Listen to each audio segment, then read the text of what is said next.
Welcome back to The Five. So what would happen if President Obama authorizes a strike on Syria if Congress decides to vote against it? Former Democratic Congressman Dennis Kucinich thinks it could be grounds for impeachment. If the Congress votes against it and the president goes forward with a war anyway, we're looking at a constitutional crisis, the likes of which we have not seen in the United States, and where a president would act in defiance of the Congress as direct representatives of the people.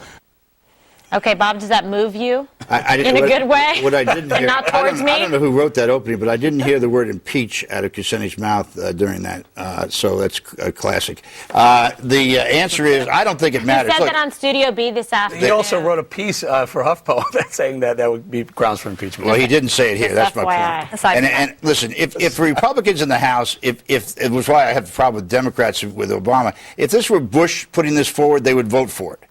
And I would understand that. And the Democrats, though, to abandon their president is just beyond belief. I said in the A block I wouldn't. What? In the A block I said I would be against this whether it's a Republican or Democrats. That's you, but you don't vote in the House or the Senate, last I heard, unless you're ready to announce your candidacy. He's calling in some votes by proxy. Hey, okay. Don't you think the opposite is true, Bob? What? That if it were Senator McCain that is president now, that President Obama, who would be Senator Obama, would be voting against it out of politics? Sure, probably. So. Yeah. I think if you're going to point out hypocrisy... No, I said that about the Democrats, too.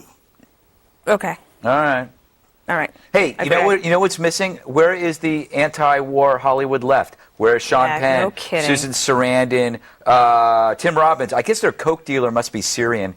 But, they went through the oil Iraq mess. They dinged Bush, but now they're quieter than Jane Fonda at a Veterans March. Well, I mean, what do you expect? But if their coke dealer was Syrian, wouldn't they not want an attack on Syria? Yes. Maybe, unless they owed him money, then they would say, I don't want to pay. This is what they're doing is they're trying to give Obama as much cover as they can. As simple as that. I would, too. I mean, if I were them and they clearly don't want to see this operation take place, I'd keep my mouth shut unless it was a Republican president. What they'll do is they'll wait until they think that there's some heroic moment that is leaked to the New York Times out of the White House Situation Room, and then they'll do a movie about it. Yes. Does anyone think that, you know what 9/11 is? This coming week, 9/11? Benghazi anniversary. You know what else it is? Bashar al-Assad's birthday. So if you're going to go, Bob, I guess... Good birthday present. Yeah, if you're going to do it, I guess that would be the day. Light it up.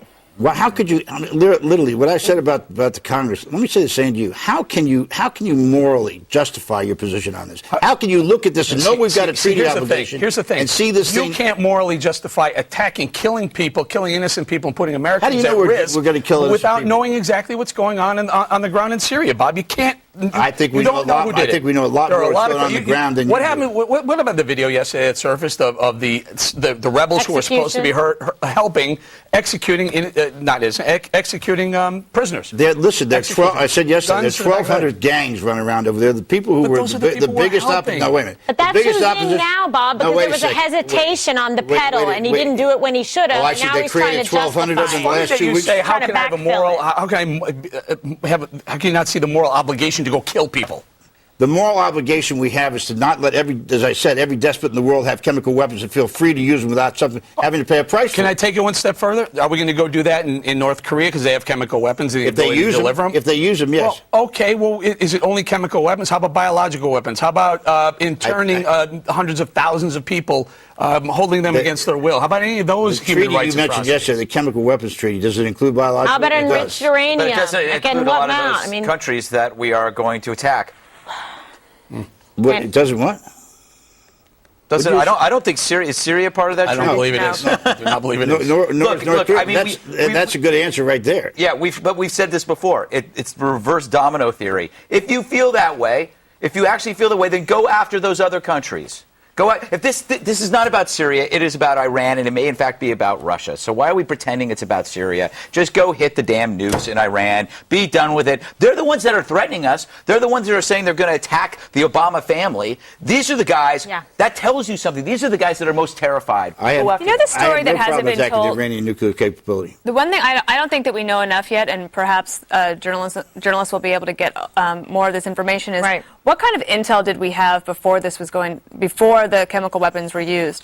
And why in the 2 years leading up to the use of the chemical weapons did we not have some sort of covert operation to be able to take some of them out? I think that the American people are paying for some really good men and women who are working hard in the intel community, but how did we miss this? Well, we don't know if we did or we didn't. I mean, my guess is it's pretty difficult to do a covert operation to take out all of his chemical weapons. He's got a lot of them. But do you ever think what President Obama would be like trying to throw a surprise party? Be like, hello, Michelle, don't come home until after 7 because I'm setting up a surprise party for you. Whoops. All right. There was a little bit of equipment failure for a second there, but I've got a nugget for you, and I don't mean a chicken McNugget, a Hume nugget. Listen. I suspect that Rand Paul doesn't know jack about the Syrian rebels.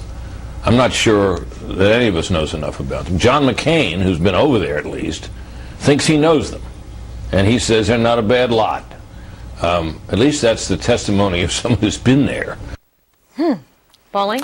This is your moment. All right, okay. So what Britt said was he suspects Rand Paul doesn't know jack about the Syrian rebels. That could be true, but I will also tell you that there's a good chance John McCain, even though he's been there, doesn't know jack about him, as evidenced by him taking pictures and photographs with some rebels who he thought were good guys who ended up being kidnappers, alleged kidnappers and whatnot. So clearly we don't know exactly who everyone is over there, and that's my point. It's not don't ever go there. It's don't go there now. It's not our war. If it becomes our war, how are we going to know 1,200? These 1,200 gangs, it's like the Bloods and the Crips. I mean, so kill them? We know the largest, most organized opposition, and that's the Free Syrian Army, and that's who John McCain was talking to.